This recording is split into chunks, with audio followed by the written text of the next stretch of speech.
আমি আজকে যে ভিডিওটি করতেছি এই ভিডিওটি হয়তোবা বিএনপির নেতৃবৃন্দদের গায়ে লাগতে পারে, কিন্তু গায়ে লাগলেও কিছু করার নাই। যেটা সত্য সেটা বলতে হবে। সঠিকটা আপনি তো উত্তরের আগেই তো বকর বকর করতেছেন, আমার উত্তরটা দিতেই দেন। আমার কথা তো বলতে দেবেন, তা বলতে না দিলে আমি কি করে বুঝাবো? ফালতু কথা বলি যে বলো, খবরদার ল্যাঙ্গুয়েজ সোজা করেন, সোজা করে দাও কিন্তু ল্যাঙ্গুয়েজ সোজা করে বলেন। আমি বলছি আমার কথা তো বলতে দেবেন, ল্যাঙ্গুয়েজ সোজা করে দাও কিন্তু একদম বিয়াদব লোক কম দেখা ভগর ভগর করতে আমি খাবার দেবো একটা চোখ বাসটা করে দেবো কিন্তু একদম।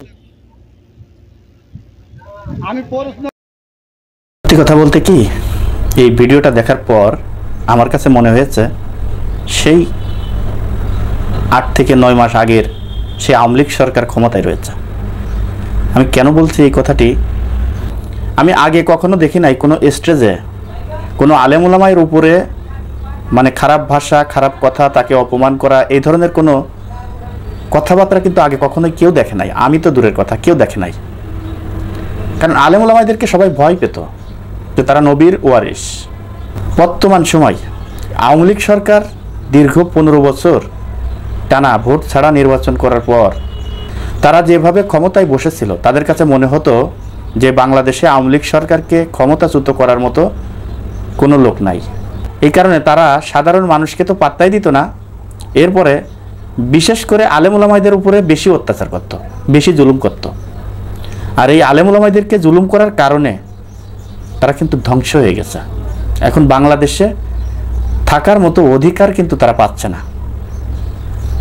আমি আজকে যে ভিডিওটি করতেছি এই ভিডিওটি হয়তোবা বিএনপির নেতৃবৃন্দদের গায়ে লাগতে পারে, কিন্তু গায়ে লাগলেও কিছু করার নাই। যেটা সত্য সেটা বলতে হবে। ভাই, সত্য কথা বলতে গিয়ে যদি নিজের মানে বাপের বিরুদ্ধেও চলে যায়, এমনকি নিজের বিরুদ্ধেও যদি চলে যায়, তাহলেও বলতে হবে। সত্য বলে মরে যাও ভালো, আর মিথ্যার আশ্রয় নিয়ে বেঁচে থাকাও এটা ঠিক না। দর্শক, আমি বলবো সেই আওয়ামী লীগের আচরণ আর আজকে বিএনপি নেতার আচরণ ঠিক একই রকম।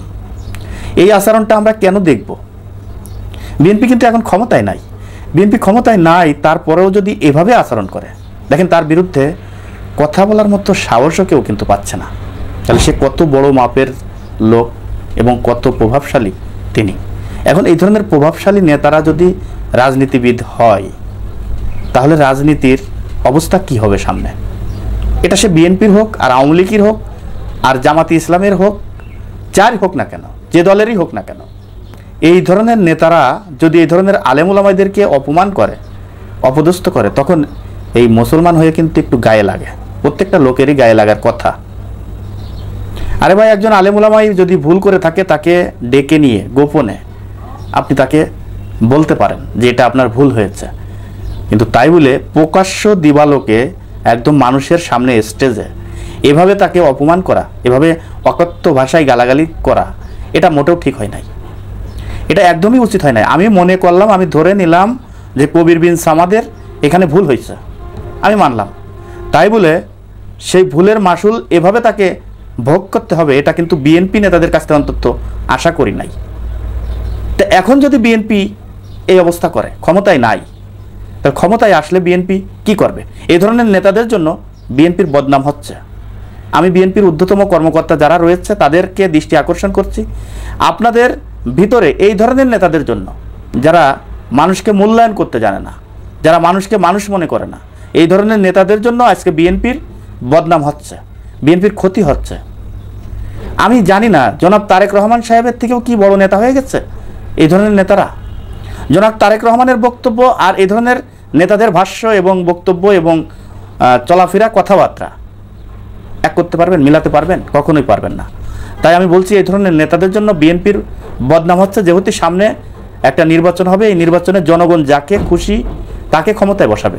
জনগণের ভোটে যদি নির্বাচিত হয়ে যদি ক্ষমতায় আসতে হয়, তাহলে এই ধরনের নেতাদেরকে মানে বহিষ্কার করা ছাড়া আর কোনো সুযোগ আমি দেখছি না।